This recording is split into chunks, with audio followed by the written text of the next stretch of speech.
Sai sen te ta chun trang pe lin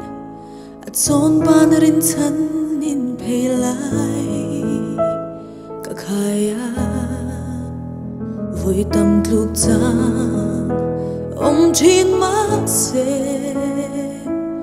anin dua ten min choi kang le chi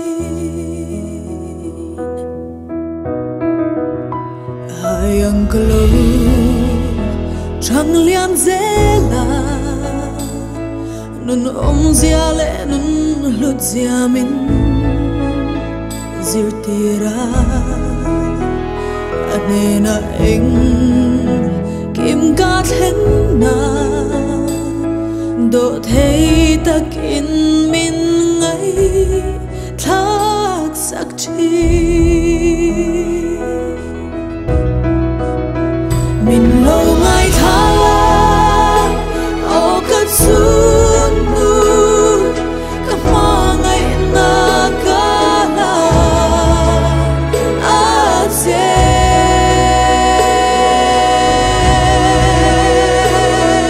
ca nu ô cất chiang cha bê ca nu ca in na na bê ca nu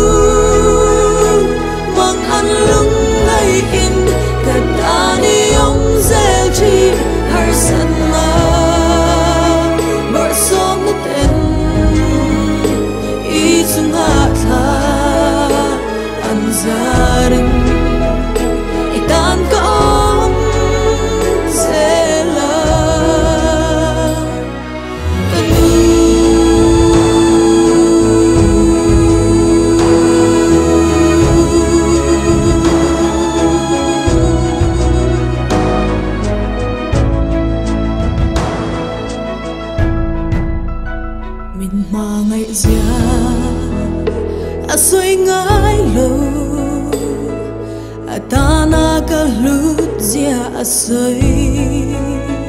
ngày hẹt lâu mà sẽ chung thiê rong rong té chu nun na anh lại bơ in cầm mu mình lâu ngày tha la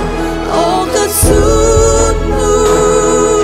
các hoa ngày na ca la a dê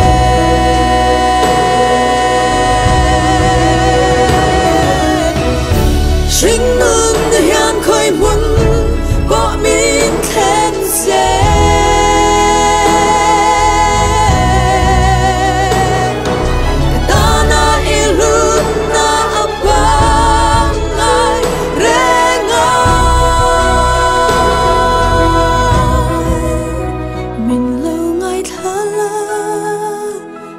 cất xuống